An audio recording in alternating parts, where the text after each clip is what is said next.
ESPN 94.1 FM and AM 930 present The Drive. It is Wednesday, October 26th, and your drive is on ESPN 94.1 and AM 930. I'm your host, Paul Swann.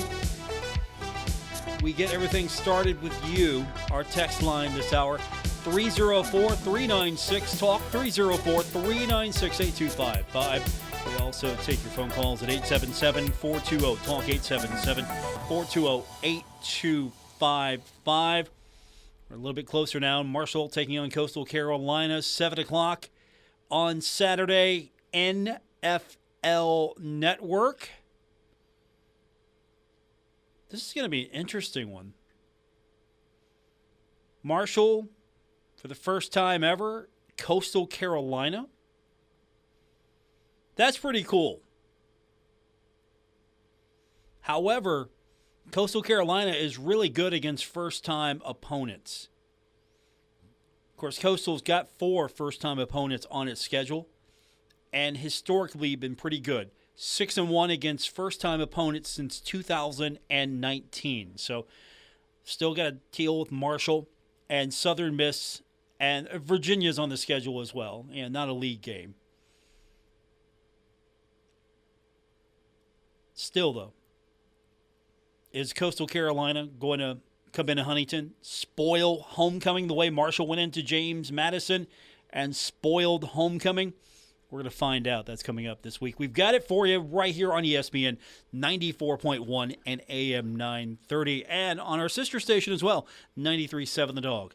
And as I said, we get this show started with you, so the text line is now open. And again, it's 304-396-TALK, 304-396-8255. Texture says today, the best defense Coastal Carolina has seen this year is Buffalo, ranked at 83rd. So, is Coastal Carolina looking good against weaker opponents, or will any of that matter? Marshall's got a pretty good defense. Coastal's got a pretty good quarterback. Marshall's got a pretty good defense. Could this be the start of something here? Marshall going into JMU, winning that game, coming back, homecoming, getting the victory on homecoming, and then all of a sudden starting to get that momentum going, orchestrating wins, hunting for that East Division title, beating a team, also receiving votes. I mean, if you look at the teams Marshall has beaten, the 2 money games, the FCS teams, a top 25 opponent in Notre Dame, James Madison also receiving votes, Coastal Carolina also receiving votes.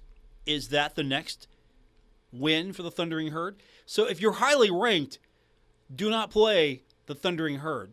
Troy is pretty good.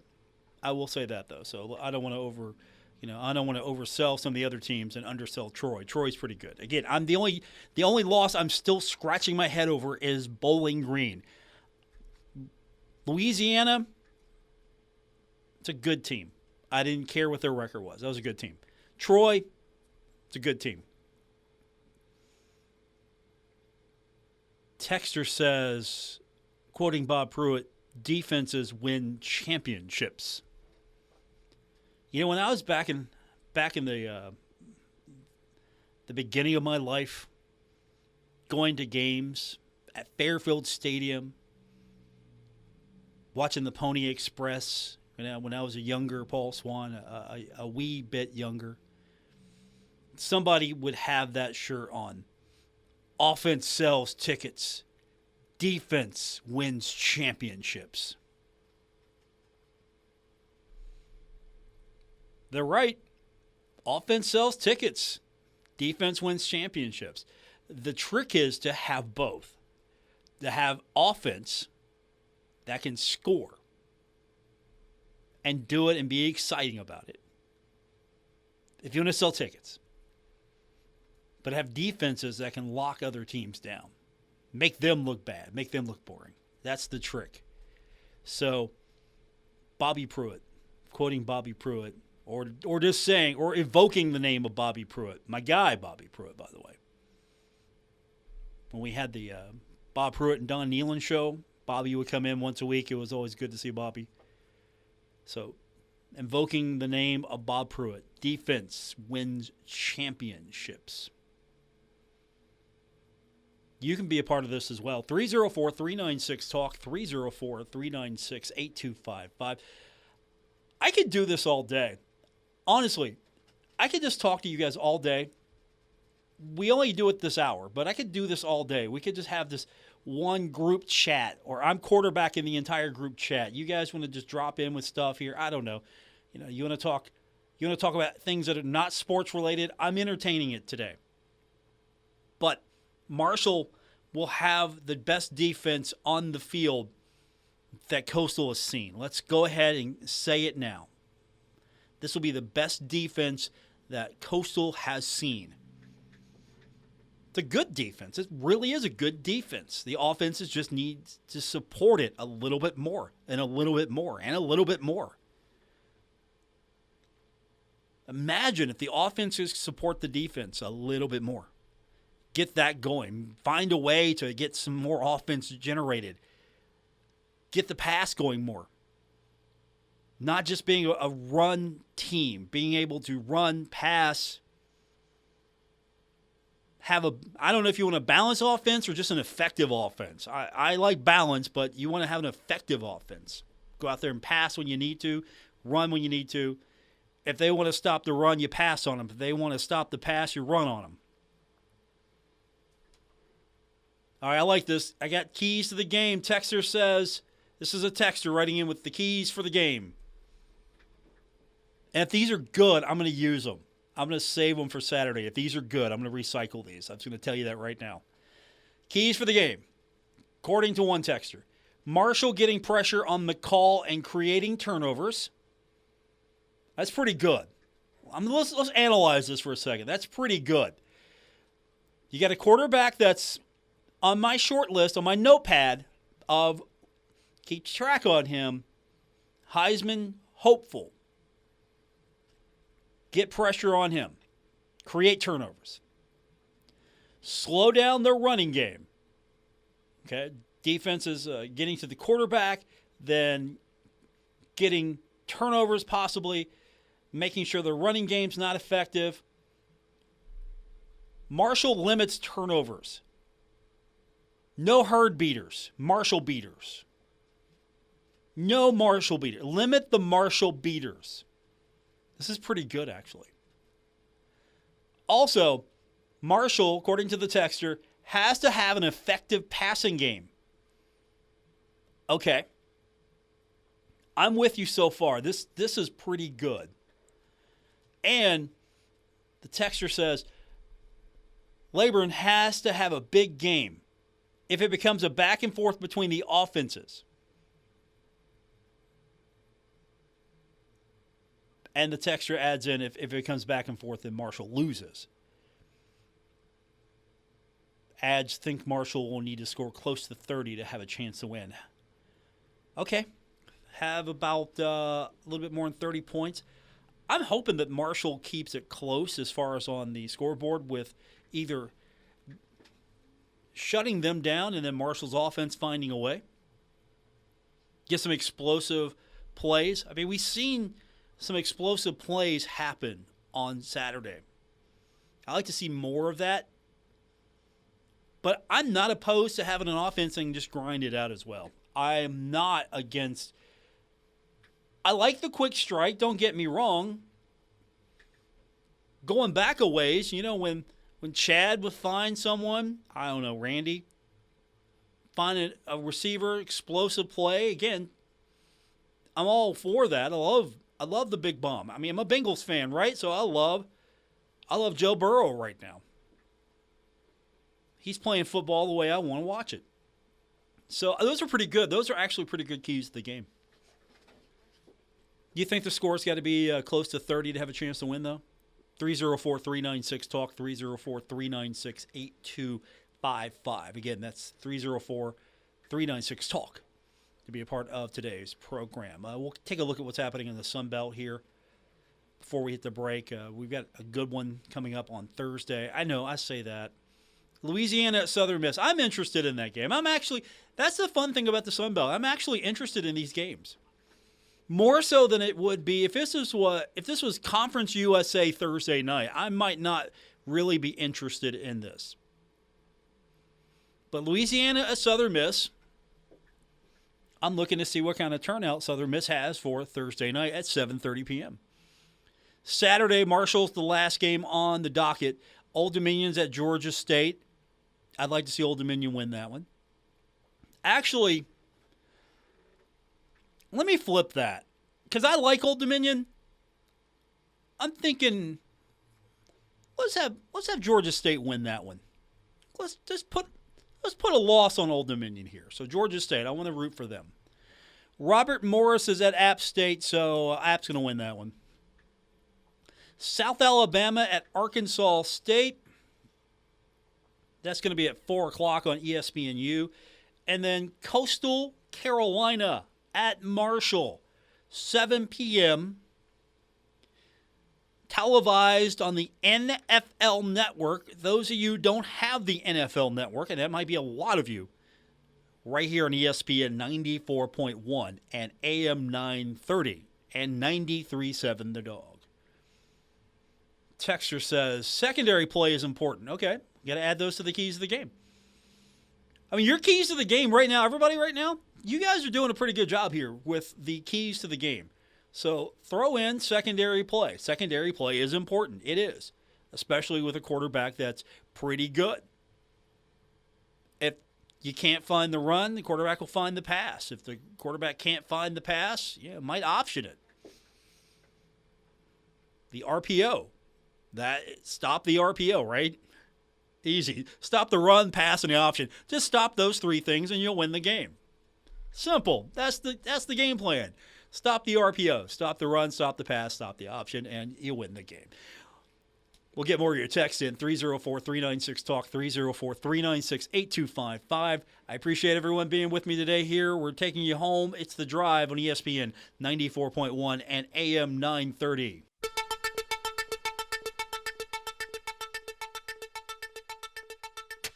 This is The Drive with Paul Swann on ESPN 94.1 FM and AM 930.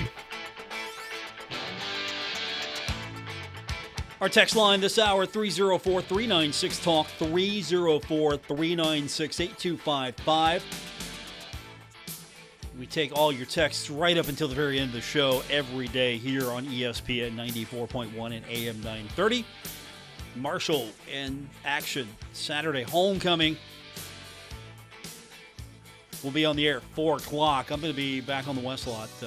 No, I think, you know what? I think they've got us back on Thunder Street. We were on the West Lot. I know semantics here. We were on the West Lot because of being a Wednesday night game. So we're going to be back on Thunder Street. I'll get the band information here in a day or two. It's a local group, so the entertainment's going to be local. I know when we had Thunder Street a few weeks ago, moved. We had a young lady from Logan, and she did a fantastic job. And that was the game that Landau Eugene Murphy sang the national anthem. So, yeah, some pretty good local talent so far hitting our stage. So if you get a chance, come to the game early. You won't regret it. You'll be entertained. We go on the air at 4. The music begins. They shoo me off. They want to play. They want to go at 5. So they'll shoo me off the stage right at 5, and we'll have the entertainment going on. And you can get to the game early, enjoy some of that. There'll be some food trucks out there as well for you. So Thunder Street's always pretty fun. And if you haven't been to a game early just yet to take that in, you should. It's really fun. It's sort of trying to get that festival atmosphere before the game. Because really, Marshall's landlocked. You don't have the picturesque view of campuses and campus buildings and green and grass and it's landlocked. A lot of asphalt out there, so you're trying to turn it into a street festival, and I think they're doing a pretty good job so far. Again, the text line 304-396-TALK, 304-396-8255. Texter wrote in and said, Marshall has an aggressive secondary, creating a lot of turnovers and incomplete passes because they play the receivers tight. Said that the refs let them play. If this week's refs call the game a little stricter, Marshall's going to be a little looser on the receivers, got to be, and that could limit the turnover opportunities, provide Coastal receivers a little bit more space. So Coastal the officiating, Texture says, the officiating might give the advantage to Coastal Carolina. I hope that's not the case. I absolutely hope that is not the case whatsoever. 304-396-TALK, 304-396-8255 to be a part of today's edition of The Drive here on ESPN 94.1 and AM 930. Sticking with Marshall just for a second, different sport. Soccer's in action on the road against Wright State out of the Horizon. Marshall is ranked number 6, so that's the good news. This could be an easy win for the Herd. I know I say that. Looking at Wright State, they're 4-5-4. They're 4-1-2 in the Horizon. But they're 4-5-4 overall. They're winless in their last 2 matches. They lost to Oakland 1-0 and Western Michigan 2-0. Wright State leads the all-time series, 5-8-1 against Marshall, but Marshall won last season's match 1-0. So Marshall might have a shot in this one. Number 6, Marshall again in action, out of conference play, taking on Wright State. That's pretty well a good scheduling move. You don't want to have too much in between. I think they're starting to ramp up. They're starting to ramp up and look pretty good. Marshall right now 8-2-3, 3-1-3 in the Sun Belt. Sun Belt's pretty good, but 3-1-3. Speaking of the women have an opportunity here. So we gotta pull real hard for Michael Swann and the women. So final match. Marshall and Old Dominion. Sunbelt Conference Tournament is in Foley, Alabama, and the women are on the verge of going. 9th best record in the league. 9th best. So if Marshall can get a win here, Marshall could qualify for the Sun Belt Tournament on the women's side. Now, the women's side has not seen the insane success the men have. And I know that Coach Swann would like to make that happen, get them in the tournament. That would be a really great step in advancing this program. And I don't know how many of you actually know Michael Swann, the head coach of the Marshall women's team. If you haven't had an opportunity to really get to know him, he is a wonderful human being. And the team's been very close at times. There's not been really too many times where they've just been outclassed by anyone. So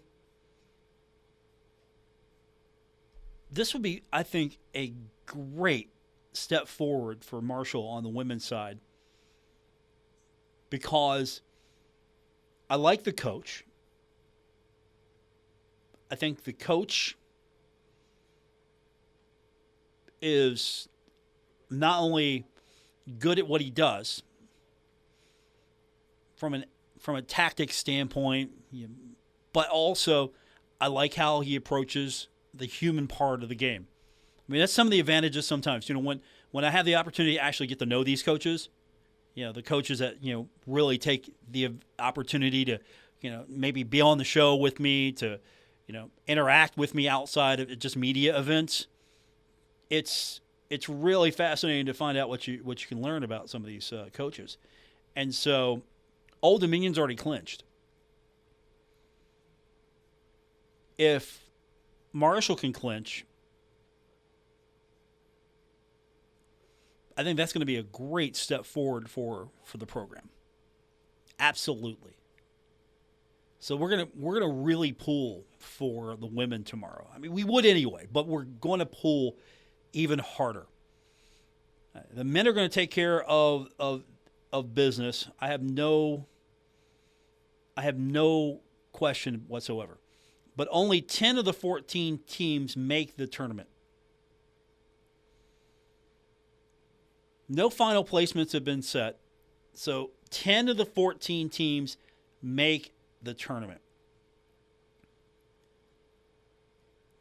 Wins are equal to 3 points. A draw is equal to 1 point. A loss is equal to no points.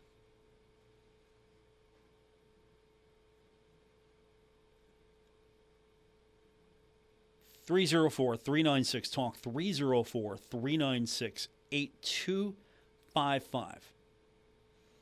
That is the text line to be a part of today's program. Joe Burrow named AFC Offensive Player of the Week. We'll talk a little Bengals with you, and we'll still get into what's going on with the Herd when we continue with this edition of The Drive on ESPN 94.1 and AM 930.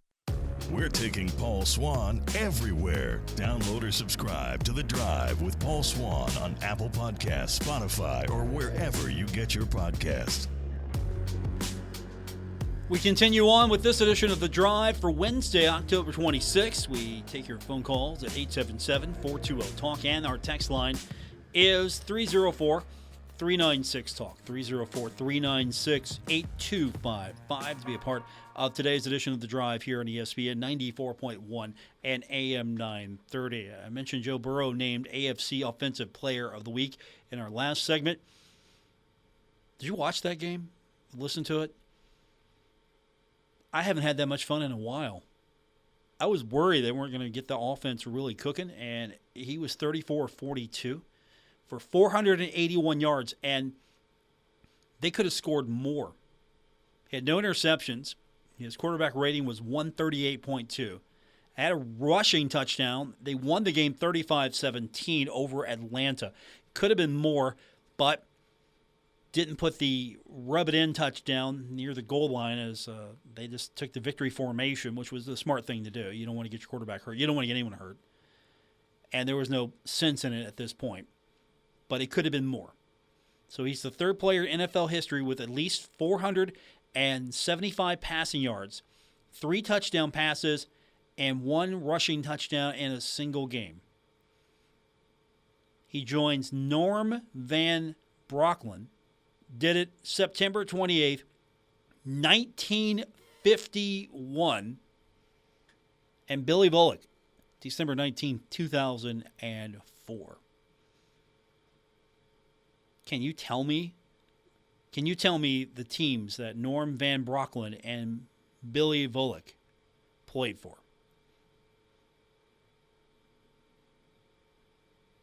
Third Offensive Player of the Week award for Joey Burrow. First this season. He won it in week 4 and week 16 last season. And this season, week 7. He ties Jeff Blake and Andy Dalton for the second most Player of the Week awards ever by a Bengals quarterback.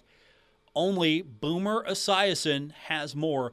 Boomer was a 9-time winner. Joey's got some work to do, but Boomer, a 9-time winner. He also joins linebacker Deion Jones, who is a 3-time winner, and cornerback Patrick Peterson, a 5-time winner, as the only former LSU Tiger to ever win at least 3 Player of the Week awards. How's that for Bengals minutia for you? Pretty good. He's an okay quarterback, isn't he? And so now, on the road, it's prime time, right? Taking on the Browns, the Cleveland Browns, affectionately known as the Clowns around my desk. So, Bengals and the Cleveland Clowns. Unfortunately for the Bengals have lost 12 consecutive road primetime games, including Week 5 at Baltimore, the longest streak in NFL history.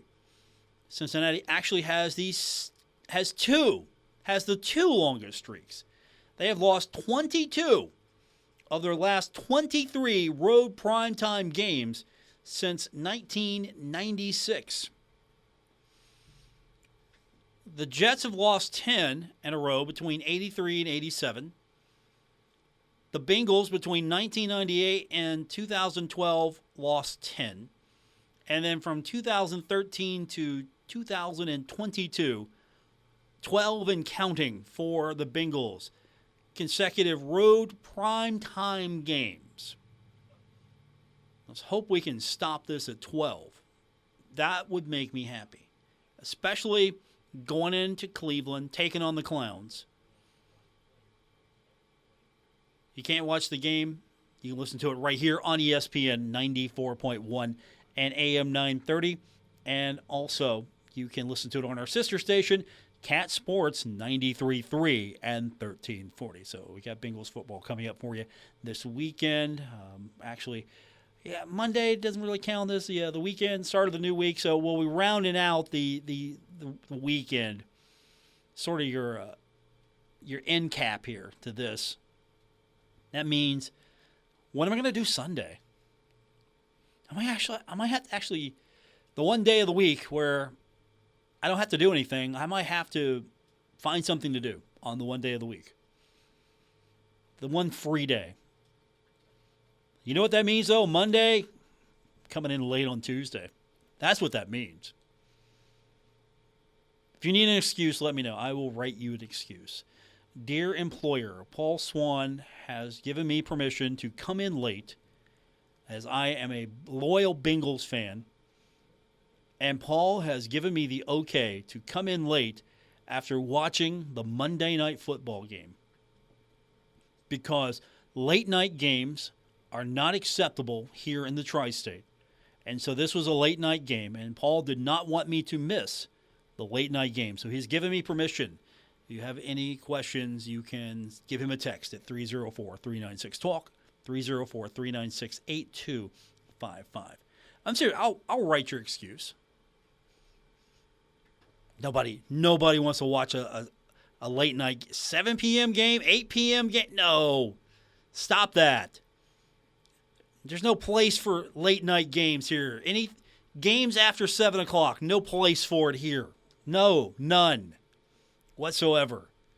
Should be a fun one. We'll have it for you again. I'm looking forward to it. Cleveland's a pretty good team, actually. I think they're better than the record indicates. So it should be a good game. I won't be surprised if the Bengals' primetime road game streak goes to 13. I hope that's not the case, but I like what the Bengals are doing so far. They seem to have figured it out after a slow start. They're right there with Baltimore right now. You just need to win the division to get into the playoffs. Win the division or be in a spot where you can get in the wild card. That's all you need to do. And hopefully they can do that and have another run. I'm not going to say they're going to go to the Super Bowl. That was an amazing run last year. But stranger things have happened, and I would like to see at least the Bengals back in the mix. That's the one thing about the Bengals. I actually think that they're moving forward, trying to stay a top team, and they've got the right quarterback to do it for many years, and whatever they need to pay him, pay him. Whatever you need to spend, spend. Keep Joe Burrow happy. I think he is, but let's just make sure, let's not mess this one up, shall we? 304-396-TALK, 304-396-8255. You're listening to The Drive on ESPN 94.1 and AM 930. This is The Drive with Paul Swann on ESPN 94.1 FM and AM 930. It's our final segment of the Wednesday edition of The Drive on ESPN 94.1 and AM 930. And our text line remains open, 304-396-TALK, 304-396-8255. Coming up tomorrow, we've got the Charles Huff Show. That's coming up 7:05 p.m. You can listen to it right here on ESPN 94.1 and AM 930 on 93.7 The Dog as well, as that'll be your final opportunity to hear what the coach has to say before we get locked in to Marshall taking on Coastal Carolina, the Chanticleers, one of the darlings of the Sun Belt, right? Receiving votes, a team that has, I think, one of the better quarterbacks in the country. We're going to find out how they fare against a really good Marshall defense. That's the one thing I can say about Marshall. The defense is looking really good. So we're going to find out what happens. That's coming up on Saturday. We're going to have it for you right here. We go on the air at 4 o'clock. I'll be on Thunder Street to get you started with your game day or game night festivities, homecoming as well. And we'll have it for you here on ESPN 94.1 and AM 930. How many of you are listening in that or maybe coming in for homecoming? That maybe if you're listening in on the stream, you're one of my listeners that you tune in from afar and you're coming in for homecoming. How many of you are coming in for homecoming? How many of you are not going to the game because of the time? That's an interesting question to ask. How many of you are not coming in because of the game time? Or how many of you are coming in and maybe the game time doesn't matter? 304-396-TALK, 304-396-8255. And what do you do on homecoming? What do you do for homecoming when you come in? I don't get into the festivities because I'm here. So I don't seek out the homecoming festivities because I'm here every day. It's not a homecoming for me. I'm home. I'm home. I'm here. You, on the other hand, there are a lot of things that maybe are exciting for you. What do you do when you come in for homecoming? Try to get to see the homecoming parade? Do you get excited for the crowning of the homecoming queen? Do you have special tailgates that you go to? Is it an annual thing? Is this an annual game? Doesn't matter the game, but when it's homecoming, this is okay. Circle homecoming on the date. This is when we go home to watch the herd play and reminisce and meet with friends and family we haven't seen since the last time we were at a homecoming game. What do you do? I'm kind of curious because I don't have a homecoming experience. I mean, I'll see people that come in, but it's not. I'm not coming in like, hey, I haven't been back since. No, I was here 2 weeks ago. So I'm curious. I want to share your experience is what I'm asking. I want to share your experience a little bit. What do you do when you come in homecoming? You coming in early? You come in a couple days ahead of time? You coming in just for the game? How do you spend homecoming at Marshall? Again, we'll open that up, 304-396-TALK, 304-396-8255. How do you spend homecoming when you come back home with the Thundering Herd? You can find me on Twitter as well. If you're listening on the podcast, you can find me on Twitter at Paul Swann. Again, that's at Paul Swann on Twitter. For those of you who download the show, thank you very much. I appreciate that. Every download, every person that listens, stream, download, live, we appreciate you all being a part of today's show. We were talking a little bit earlier about the Marshall women's soccer team needing a win. 10 teams qualify for the tourney. Well, the Marshall men don't have to worry about qualifying for the tourney, but it's getting tight up there. I'm looking at the Marshall men's soccer standings, and right now, Marshall and Kentucky back and forth. Marshall's got the one conference loss. Marshall's 3-1-3 in conference. Kentucky's 3-0-3. Kentucky's got the semi-better record, 9-0-5, compared to Marshall's 8-2-3. Old Dominion is third with 3-2-1, 10 points in the conference. West Virginia is fourth at 2-1-4, 10 points.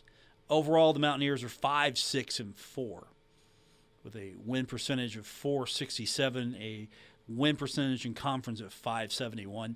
Georgia State is at .500 in conference at 2-2-2, but overall 9-3-3.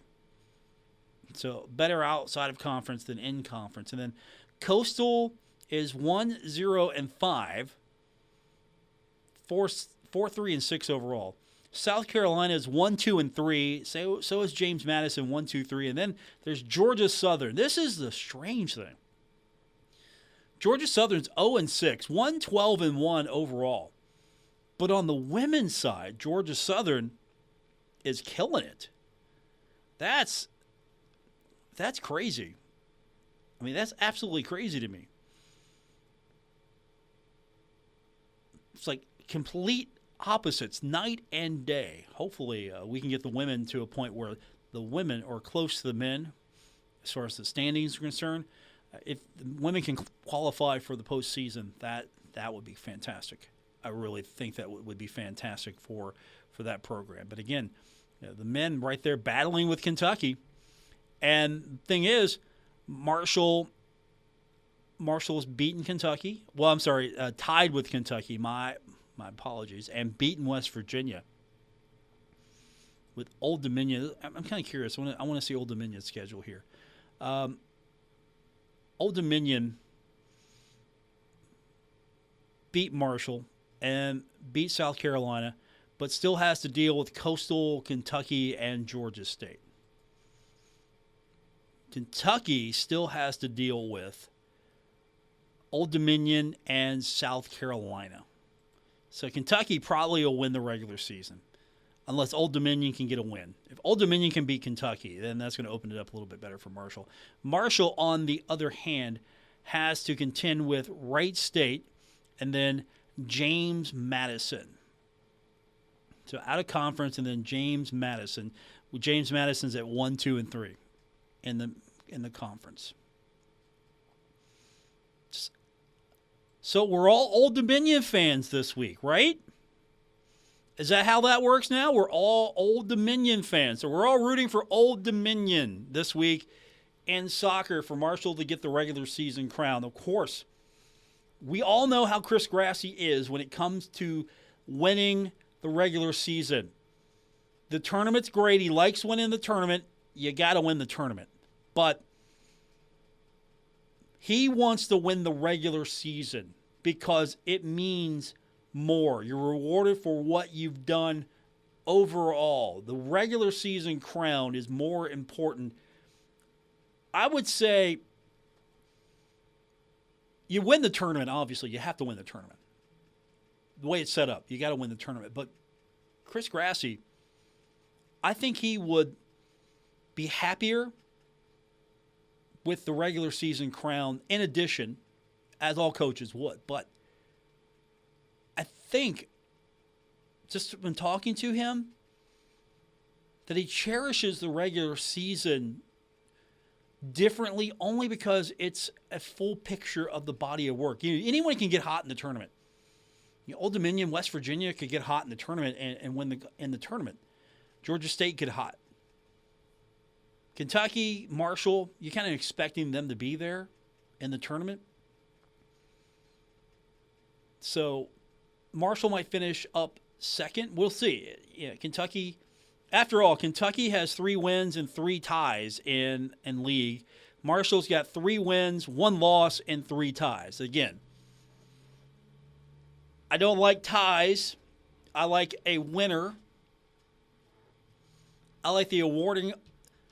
For example, I like hockey. You have a winner, a loser, and then if you can't finish it in overtime, you deal with the shootout. You get a shootout win. You get a win in a shootout, or you get a shootout loss. And how you handle this is, if you can't solve it in overtime, you find out who gets awarded the other point because you split the points. Like, okay, last night, Colorado, New York went into overtime. Couldn't solve it there. So Rangers are awarded a point. Colorado's awarded a point, and then you go into the shootout to see who wins it, gets the point.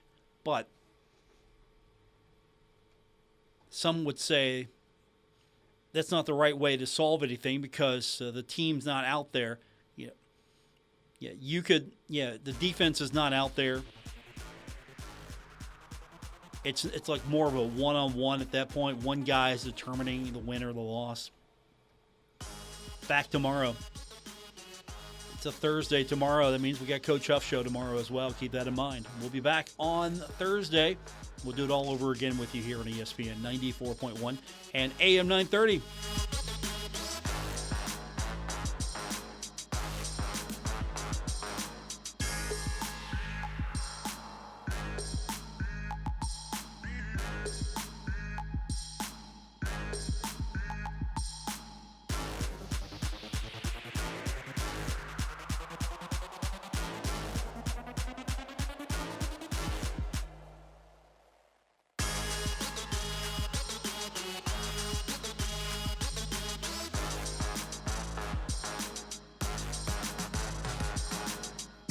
WRBC Huntington, W227BS Huntington, your flagship home of the Marshall Thundering Herd and The Drive with Paul Swann, ESPN 94.1 FM and AM 930.